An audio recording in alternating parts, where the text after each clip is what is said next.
हे पुष्टि पुरुषोत्तम मेरे प्रभु श्री गोवर्धनधर श्रीनाथ जी, श्रीमद वल्लभाधीश मेरे गुरु, आप अपनी अमृतमयी, आनंदमयी, प्रेममयी आदि देवी की कृपा से हम सब में तप, त्याग, तितिक्षा बल एवं सेवा, स्नेह, समर्पण का सर्वोच्च आदर्श प्रदान करें, जिससे हम आपके पवित्र प्रेम का एवं आपकी परमानंदमयता का रसास्वादन कर कृतार्थ हो जाए। गोस्वामी श्री मथुरेश्वर जी। વાલા વૈષ્ણવો, જય શ્રી કૃષ્ણ. વલ્લભ કુલના તેજસ્વી દીપક, પુષ્ટિ માર્ગના કરુણા સાગર આચાર્ય અને અનંત શ્રી વિભૂષિત પૂજ્યપાદ ગોસ્વામી 108 શ્રી મથુરેશ્વરજી મહારાજ શ્રી, જેમના મુખારવિંદ પર હંમેશા વલ્લભી સ્મિત રેલાતું હતું, જેમના શ્રી મુખમાંથી નીકળતા દરેક વચનમાં પ્રભુ પ્રેમની મધુર સરવાણી વહેતી હતી અને જેમનું સમગ્ર જીવન શ્રી ઠાકોરજીની અવિરત સેવા, સમર્પણ અને શરણાગતિનું જીવંત પ્રતીક હતું, એવા વડોદરા કારેલી બાગ સ્થિત શ્રી ગોવર્ધનનાથજી હવેલીના પીઠાધીશ્વર પૂજ્ય મહારાજ શ્રી મથુરેશ્વરજીના શ્રી ચરણોમાં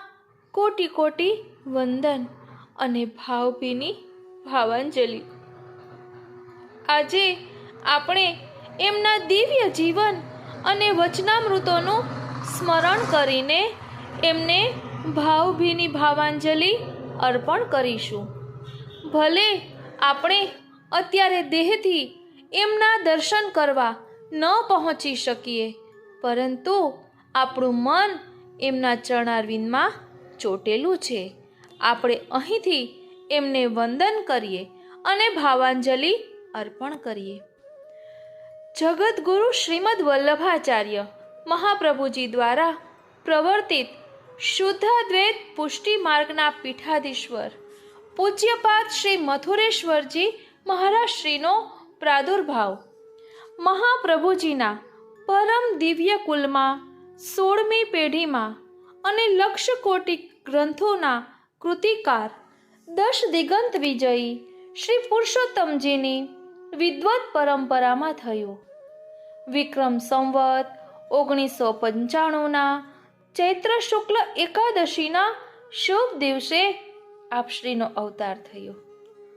પરંપરા અનુસાર આપશ્રીએ વિવિધ દર્શન શાસ્ત્રોનો ગહન અભ્યાસ આપના પિતામહના ચરણોમાં રહીને પૂજ્ય પીઠાધીશ્વર પૂજ્ય શ્રી વ્રજરત્નલાલજી મહારાજ શ્રીની નિશ્રામાં પૂર્ણ કર્યું.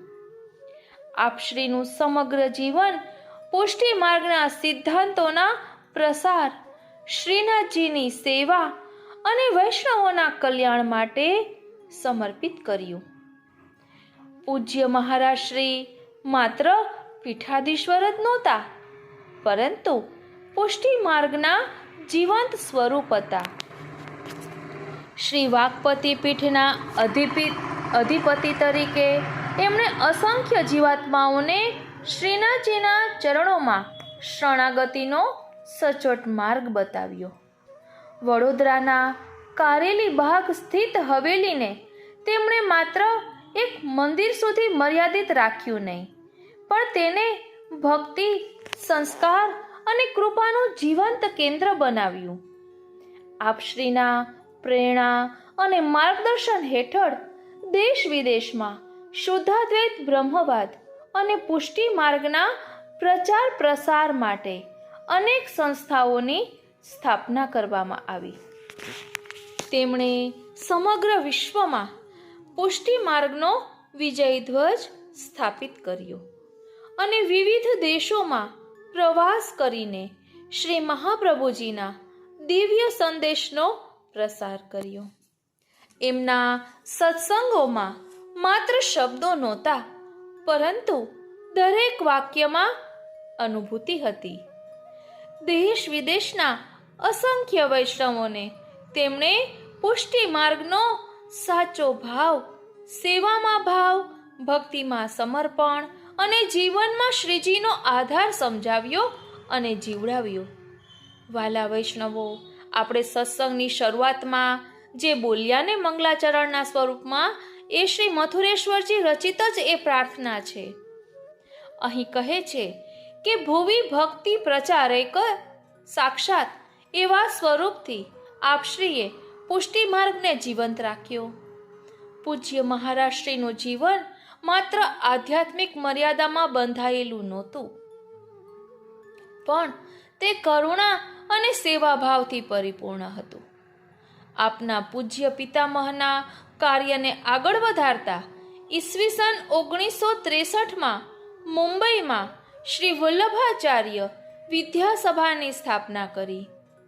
તેના માર્ગદર્શન હેઠળ ભારતનો પ્રખ્યાત વૈષ્ણવ કોલેજ અને વૈષ્ણવ મહિલા કોલેજ સ્થાપિત કરવામાં આવી, જે આજે પણ શ્રેષ્ઠ સંસ્થાઓમાં ગણાય છે.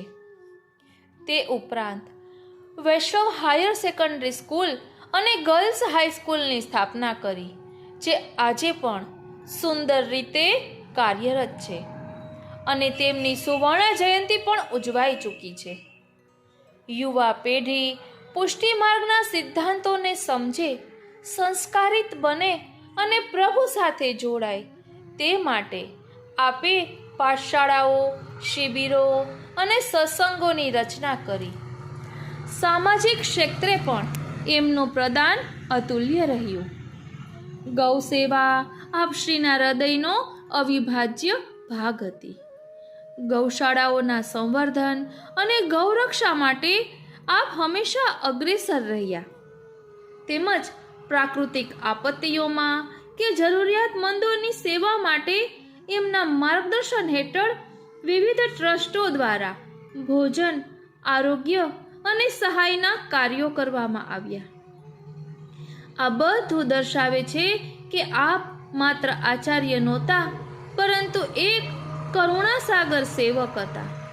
આપશ્રીના ભક્તિમય જીવનનું એક અદ્ભુત કાર્ય મંદિર નિર્માણ પણ રહ્યું.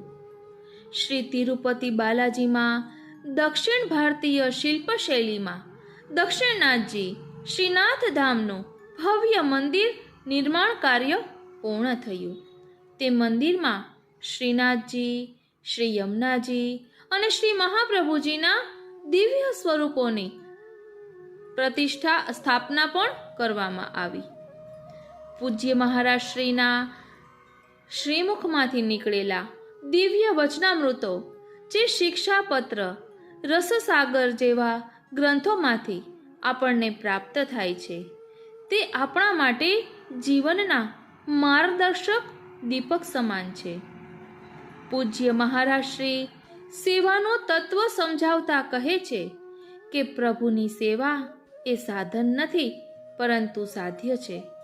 શ્રી ઠાકોરજીની સેવા એવા ભાવથી કરો કે જાણે તે આપણા જ લાડીલા બાળક હોય. વૈષ્ણવતાનું રહસ્ય ખોલતા આપે કહ્યું કે સંસારમાં રહીને પણ મનને શ્રીનાથજીના ચરણોમાં સ્થિર રાખવું, એ જ સાચી વૈષ્ણવતા છે. મહારાજશ્રીનો એક અતિ સુંદર સંદેશ આપણને અહંકારનો વિલય શીખવે છે કે જ્યારે હું ઓગળે છે ને, ત્યારે જ હરિ પ્રગટ થાય છે. અને ભક્તિનું સ્વરૂપ સ્પષ્ટ કરતા આપે શીખવ્યું કે ભક્તિ એટલે ઠાકોરજીને પામવી નહીં, પરંતુ પોતાને ઠાકોરજીને અર્પણ કરી દેવું. આપે હંમેશા નિરંતર ભગવત નામ અને ભગવત સેવા માટે કહ્યું છે. દરેક શ્વાસ સાથે હરિનામ જોડો, કારણ કે એ જ જીવનને પવિત્ર બનાવે છે. અને પુષ્ટિ માર્ગના વિકાસ માટે આપે સૂત્ર આપ્યું કે દરેક ઘર શ્રીનાથજીનું ઘર બને, દરેક હૃદય સેવા માટે તૈયાર બને, ત્યારે જ પુષ્ટિ માર્ગનો સાચો વિકાસ થશે. આજે જ્યારે આપ શ્રી ભૌતિક દેહે નિત્ય લીલામાં પધાર્યા છે, ત્યારે સમગ્ર વૈષ્ણવ સૃષ્ટિ શોકમગ્ન છે. આપના જ્ઞાન અને ભક્તિનો પ્રકાશ હંમેશા અમારું માર્ગદર્શન કરતું રહેશે. આપના દ્વારા ગવાયેલા પદો અને સત્સંગો સદાય અમારા કાનમાં ગુંજતા રહેશે. આપના સત્સંગો અમારું માર્ગદર્શન કરશે. આપના પદો અમારું હૃદય ભક્તિથી ભરી દેશે અને આપની કૃપા અમને શરણાગતિના માર્ગે આગળ વધારશે. હે પૂજ્ય મહારાજ શ્રી, આપના ચરણોમાં અમારી નમ્ર વિનંતી છે કે અમને પણ આપના દર્શાવેલા માર્ગ પર ચાલવાની શક્તિ આપશો. અમારા હૃદયમાં નિષ્કપટ ભક્તિ પ્રગટાવશો અને સદાય શ્રીનાથજીની સેવા સાથે જોડાયેલા રાખશો. વલ્લભકુલના દિવ્ય દીપક, પુષ્ટિ માર્ગના રક્ષક પૂજ્ય શ્રીના યુગલ ચરણારવિંદમાં ભાવભીની ભાવાંજલિ. વલ્લભકુલના દિવ્ય દીપકને કોટી કોટી વંદન. વાલા વૈષ્ણવો, આપણે વચનામૃતમાં સાંભળીએ છીએ કે શ્રી વલ્લભ પ્રભુ 6 સ્વરૂપે પ્રકટ બિરાજે છે, જેમાં વલ્લભકુલ પણ કહ્યું છે અને વચનામૃત પણ કહ્યા છે.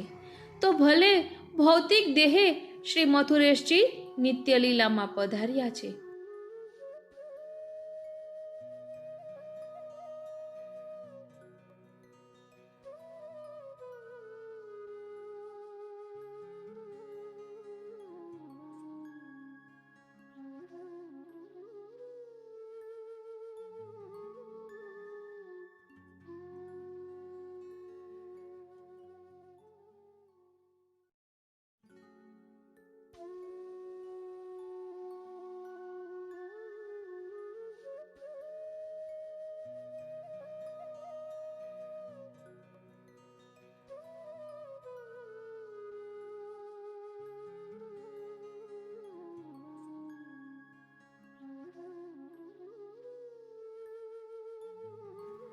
પ્રિય વૈષ્ણવો, હવે આપણે શ્રી મથુરેશ્વરજીના શિક્ષાપત્રના આશીર્વચનનું ભાવદર્શન કરીશું.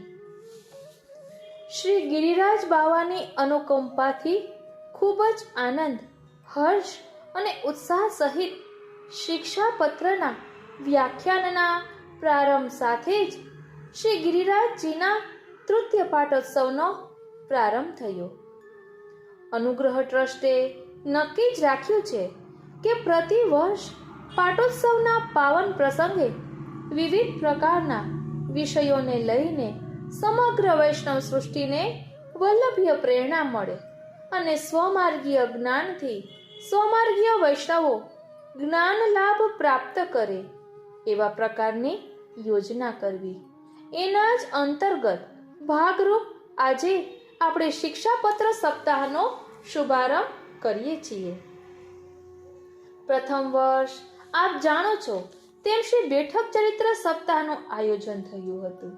તે પણ એક વિશિષ્ટતા હતી. શ્રીમદ ભાગવતજી અને રામાયણ એ તો શેરીએ શેરીએ, મહોલ્લે મહોલ્લે અને ગામડે ગામડે ખૂબ પ્રચલિત બન્યા છે. નિશ્ચિતપણે એનાથી સર્વજનોને વિશાળ સંખ્યામાં ખૂબ સમૃદ્ધ ભક્તિલાભ પ્રાપ્ત થયો છે. પણ વલ્લભીય વૈષ્ણવ સૃષ્ટિને મહાપ્રભુ શ્રી વલ્લભાચાર્યજીએ જે પુષ્ટિ પાયું એ પુષ્ટિમાર્ગીય તત્વથી, પુષ્ટિમાર્ગીય તત્વજ્ઞાનથી અત્યારે વૈષ્ણવ સૃષ્ટિ સંપૂર્ણ રીતે રસપ્લાવિત થઈ શકી નથી. મને અત્યારે અમારા પૂજ્યપાદ શ્રી દાદાજીના વચનામૃતો જે આજ પ્રસંગમાં પ્રથમ વર્ષે થયા હતા તે યાદ આવી રહ્યા છે કે વિસ્તાર વધ્યો છે અને ઊંડાણ ઘટ્યું છે. વિસ્તાર વધે તેમાં હરખાઈ જવા જેવું કંઈ નથી, પણ ખરી મહત્તા તો ઊંડાણમાં રહેલી છે. સાગરના વિસ્તારની મહત્તા નથી, પણ સાગરની મહત્તા એના ઊંડાણની સાથે છે. સાગર ખૂબ વિસ્તરેલો છે માટે મહત્વપૂર્ણ નથી, પણ સાગર ગહેરો છે, ઊંડાણવાળો છે, માટે જ તેની વિશિષ્ટતા છે. જેટલું ઊંડાણ વધુ એટલું અમાપપણું હોય છે. જેટલું ઊંડાણ એટલી સમૃદ્ધિ હોય છે. છીછરા નીરમાં કદીએ સમૃદ્ધિ શોધવા છતાંય મળતી નથી. માણસનું હૃદય પણ જો છીછરું હોય તો એવો માણસ બીજાને કંઈ આપી શકતો નથી. એ વાત પણ સાચી કે છીછરો માણસ કદી કોઈની પાસેથી કંઈ લેવાનોય અધિકારી નથી. એ કંઈ લઈ પણ શકતો નથી, કારણ એ છીછરો હોય છે. ઊંડાણ જેની પાસે હોય એ મેળવી પણ ખૂબ શકે છે અને આપી પણ ખૂબ શકે છે. આ ગ્રીષ્મની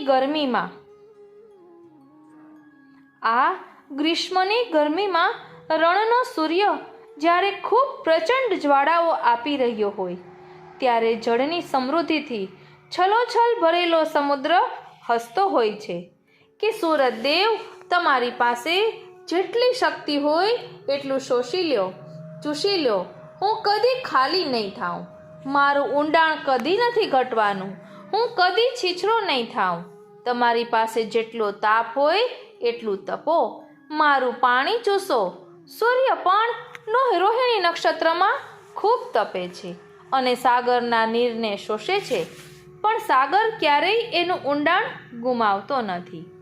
વિચારો, સાગર એટલું બધું જળ ઉપર આભલામાં ભરી દીધું. સાગરે એટલું બધું જળ ઉપર આભલામાં ભરી દીધું. સાગર જો આભલાને આટલા નીર ન બક્ષે તો જગતમાં અમી છલકાવતો વરસાદ ક્યાંથી થાય? સાગર આપી પણ જાણે છે, કારણ કે તેનામાં ઊંડાણ છે. જ્યારે વાદળો મન મૂકીને વરસે, ઇન્દ્ર રાજાના 12 મેઘ ખાંગા થાય, ત્યારે પણ હજારો નદીઓના વેણ, પૂરોથી ભરેલી નદીઓના વેણ સાગરમાં સમાય તો પણ સાગર કદી ઉભરાય નહીં. એનું ઊંડાણ એટલું બધું છે કે ભરાઈ જાય છતાંય ઉભરાય નહીં.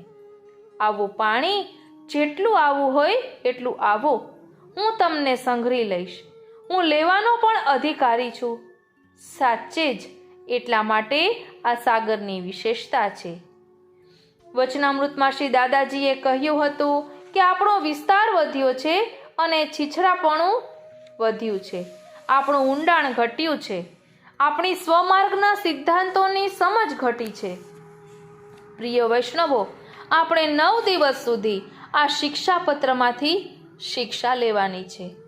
હું પણ આ પ્રસંગે મારી વાણીને પવિત્ર કરીશ, કારણ શિક્ષા આપવાનો મારો અધિકાર છે એમ હું સમજતો નથી.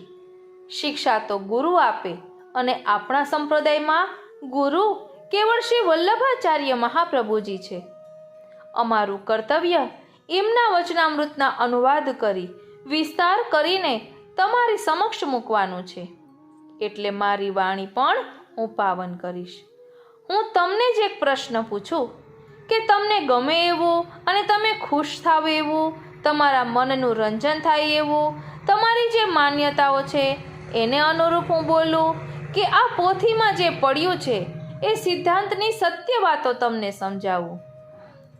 જો તમે સત્યનો સ્વીકાર કરવા તૈયાર હોય તો સિદ્ધાંતને તમે સમજી શકશો. મને શ્રી વલ્લભની અનુકંપાથી, એમની કૃપાથી જે કંઈ સાંપડ્યું છે, પ્રેરિત થયું છે, એ જરૂર હું કહીશ. આપણે પણ સિદ્ધાંતની વાતો કરીશું. કદાચ તમારી માન્યતાને અનુરૂપ એ નહીં હોય તો દરગુજર કરશો, પણ સિદ્ધાંત કોઈની શરમ રાખતો નથી. સિદ્ધાંત એટલે સિદ્ધાંત. સિદ્ધાંતમાં ઘણીવાર કટુતા પણ હોય છે. સિદ્ધાંતમાં સત્ય પણ હોય છે. સત્ય હંમેશા સુંદર ન પણ હોય, પરંતુ એક વિનાઇન જેવું કડવું છતાં ગુણકારી હોય છે. ઘણીવાર એ સત્યનો આપણે સ્વીકાર કરી શકતા નથી. હું આ 9 દિવસ તમારી સાથેની ભગવત ચર્ચામાં સિદ્ધાંત પક્ષને વળગી રહીશ. હવે આપણે વિચાર કરીએ શિક્ષાપત્રનો. આ પત્રો છે. હમણાં આપે સાંભળ્યું કે તમે એ પત્રો કેવળ આપણે કાગળ લખીએ છીએ એવા પ્રાકૃત નથી, પણ એવા પત્રો છે કે જેમાં શ્રી હરિરાયજીએ મહાપ્રભુજીએ પોતાનું હૃદય જ નહીં પરંતુ વલ્લભીય સિદ્ધાંતને પોતાના આત્મભાવથી અંકિત કર્યો છે. અહીં શિક્ષા આપનાર શ્રી હરિરાયજી છે અને શિક્ષા લેનાર શ્રી ગોપેશ્વરજી છે. લેનાર અને આપનાર ઉભય એટલે કે બંને જ્યારે શ્રેષ્ઠ હોય ત્યારે એના આનુષંગિક પ્રાસંગિક જેને કંઈ મળે એ પણ ધન્ય બની જાય.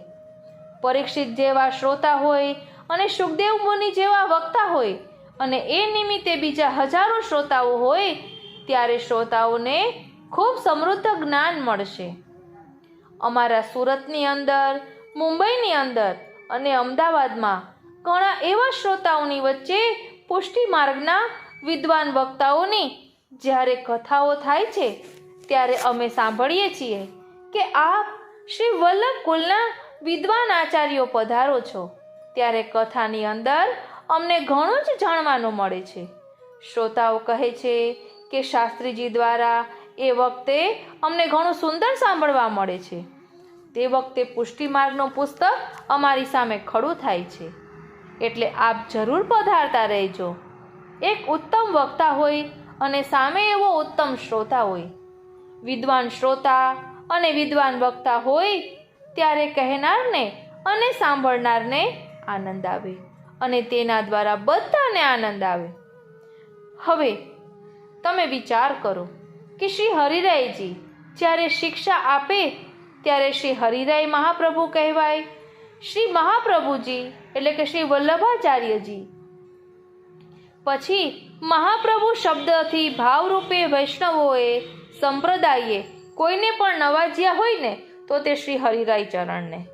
શ્રી ગુસાઈજીને પ્રભુ ચરણ કહીએ છીએ, પણ શ્રી હરિરાય ચરણને તો શ્રી મહાપ્રભુ કહીએ છીએ.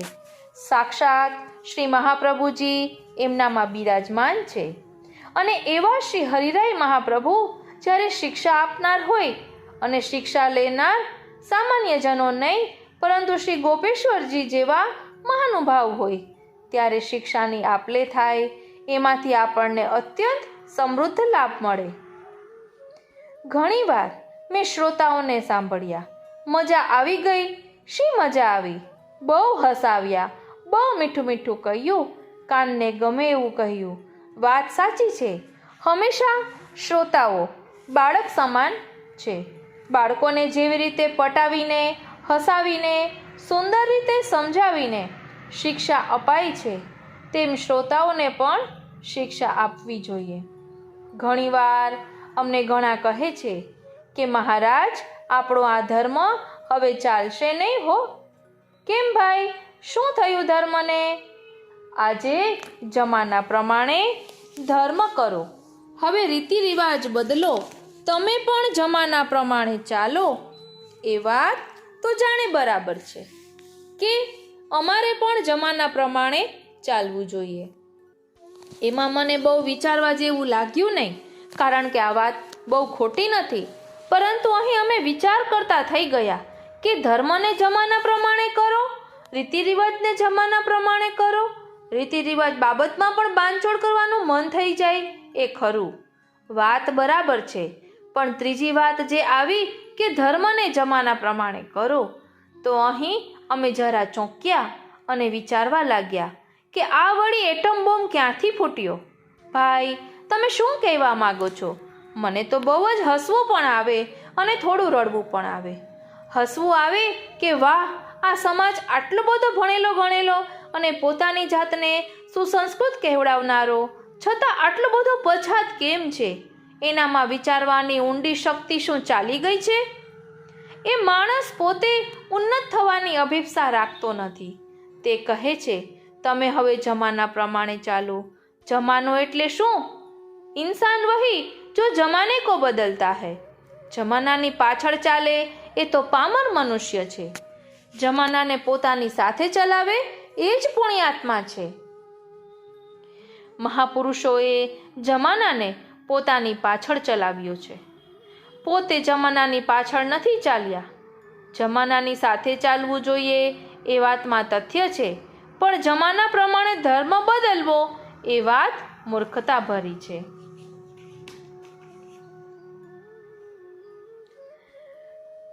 સામે અહીં 65 થી 70 વર્ષના મારા પિતા અને માતા સમાન વૃદ્ધજનો બિરાજમાન છે.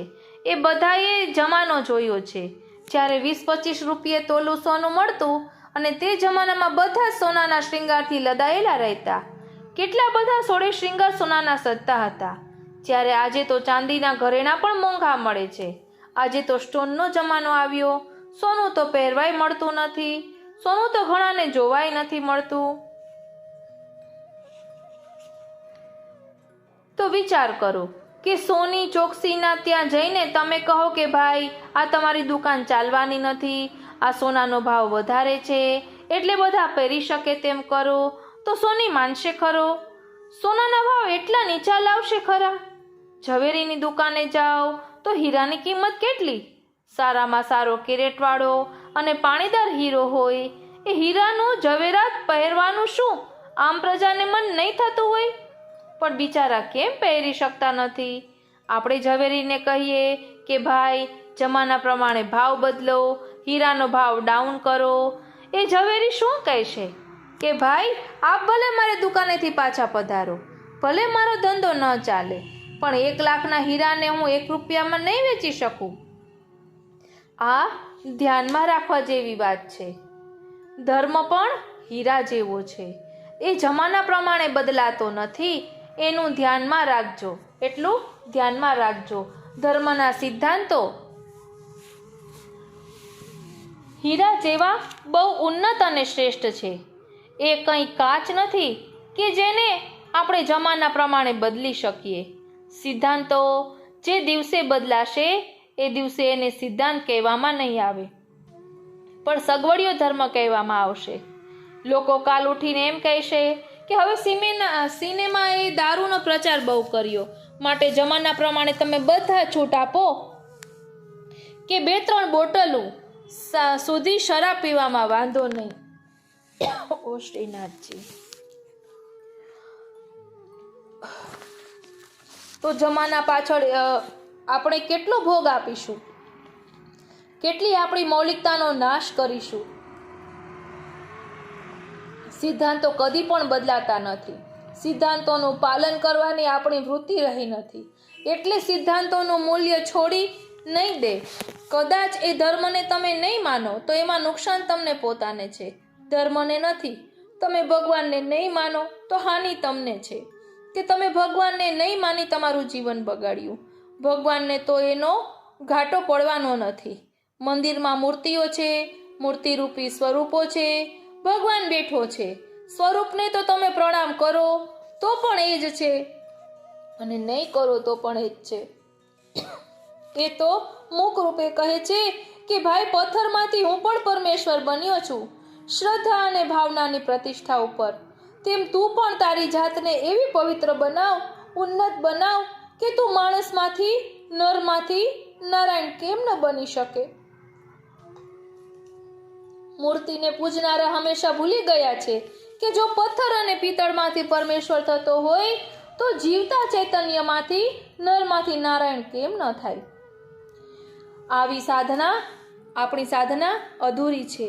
આપણે કદી ઊંડાણથી વિચાર કરતા નથી. આ શિક્ષા છે. શિક્ષાની વાત આવી એટલા એવા જ શબ્દો સામે આવીને ઊભા રહે. એક ઈક્ષા અને બીજો દીક્ષા. શિક્ષા, ઈક્ષા, દીક્ષા આ ત્રણે ભેગા થાય ત્યારે જન્મ જન્મની માનવ જીવનની આત્મકલ્યાણની જે પ્રતીક્ષા છે એ પૂર્ણ થાય છે.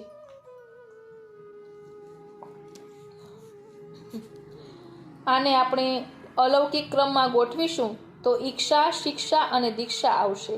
એને આપણે જો ભૌતિક ક્રમમાં ગોઠવીશું તો ઈક્ષા, દીક્ષા અને શિક્ષા આવે છે. ઈક્ષા એટલે મારે આમ કરવું એવી ભાવના, અને શિક્ષા એટલે શિક્ષણ. વિદ્યાર્થીને જો એમ થાય કે મારે ભણવું છે તો જ એને સાચી વિદ્યા ગ્રહણ કરી શકે. જો ભણવાની ઈચ્છા જ ના હોય તો એના મા બાપ ગમે એટલા સ્કૂલ અને કોલેજોમાં મોકલશે તો પણ ઢબુનો ઢ જ રહેવાનું. અને પછી ઘણા કહે કે મારો છોકરો ભણતો નથી, તો કોઈ મંત્ર આપો ને. અરે મંત્રથી છોકરા ભણતા હોત તો આ દુનિયામાં બધા મંત્રીને ભણાવત, સ્કૂલે જવાની શી જરૂર હોત. જે વિદ્યાર્થી તેજસ્વી હોય તેને તમારે કહેવું પડતું નથી. અમારા બહેન ચિરંજીવી ઇન્દિરા બેટીજી, એમના વિદ્યાર્થી જીવનમાં એટલા બધા શ્રેષ્ઠ વિદ્યાર્થીની હતા કે અમને નાનપણથી જ ખબર હતી કે આ છોકરી બહુ સારામાં સારું જ્ઞાન મેળવી બીજાને જ્ઞાન આપશે. એટલે પુત્રના લક્ષણ પારણામાં અને વહુના લક્ષણ બારણામાં. વાલા વૈષ્ણવો, આવા સુંદર વચનામૃત આપશ્રીએ કર્યા હતા અને આપે કહ્યું હતું કે પુષ્ટિ એટલે રૂહે ગુલાબ. એ સામાન્ય અત્તર નથી. રૂહે ગુલાબ જેને લાગ્યું એને તો અસર કરે જ કરે, પણ એની સોડમનો લાભ બીજાને પણ મળે. અરે રૂહે ગુલાબ જો સાચું હોય તો એ જેણે લગાડ્યું હોય એની પાસે જે ઊભું હોય ને એના કપડામાં પણ એની સુગંધ આવે. ખરેખર તમે સૂંઘશો અને કહેશો કે ભાઈ આપણા કપડામાં આપણે લગાડ્યું નથી તો કેમ એની સુગંધ આવે. ત્યારે આ ઉત્તમ વસ્તુ એવી છે કે એનો આનુષંગિક લાભ અન્યને પણ મળતો હોય છે. એવી જ રીતે આજના જીવોને જે લાભ મળી રહ્યો છે એ પ્રભુની કૃપાનો છે, ભગવદ ઈચ્છા છે. ઈચ્છા એ આ માર્ગમાં પ્રધાન વસ્તુ છે. શિક્ષાપત્ર દ્વારા આપણે આ સિદ્ધાંતોના રસસાગરનો પાન કરવાનું છે. ઓ શ્રીનાથજી. વાલા વૈષ્ણવો, છેલ્લે એટલું જ કહીશ કે ભલે ભૌતિક દેહથી શ્રી મથુરેશ્વરજી આપણી સાથે નથી, પણ એમના વચનામૃતના રૂપમાં, એમને કરેલા કાર્યોના રૂપમાં તેઓ હંમેશા આપણું માર્ગદર્શન કરતા જ રહેશે. તો બીજું કંઈ ન કહેતા આજના સત્સંગને અષ્ટાક્ષર મહામંત્ર બોલી અને વિરામ આપી. શ્રી કૃષ્ણ શરણમ મમ, શ્રી કૃષ્ણ શરણમ મમ, શ્રી કૃષ્ણ શરણમ મમ, જય શ્રી કૃષ્ણ શરણમ મમ, શ્રી કૃષ્ણ શરણમ મમ, શ્રી કૃષ્ણ શરણમ મમ, શ્રી કૃષ્ણ શરણમ મમ, જય શ્રી કૃષ્ણ શ્રી કૃષ્ણ શરણમ મમ, શ્રી કૃષ્ણ શરણમ મમ, શ્રી કૃષ્ણ શરણમ મમ, જય શ્રી કૃષ્ણ શ્રી કૃષ્ણ શરણમ મમ, શ્રી કૃષ્ણ શરણમ મમ, શ્રી કૃષ્ણ શરણમ મમ, જય શ્રી કૃષ્ણ શરણમ મમ, શ્રી કૃષ્ણ શરણમ મમ, શ્રી કૃષ્ણ શરણમ મમ, જય શ્રી કૃષ્ણ. વાલા વૈષ્ણવો, આજનો આ સત્સંગ શ્રી મથુરેશ્વરજીના યુગલ ચરણારવિંદમાં સમર્પિત કરું છું. જય શ્રી કૃષ્ણ.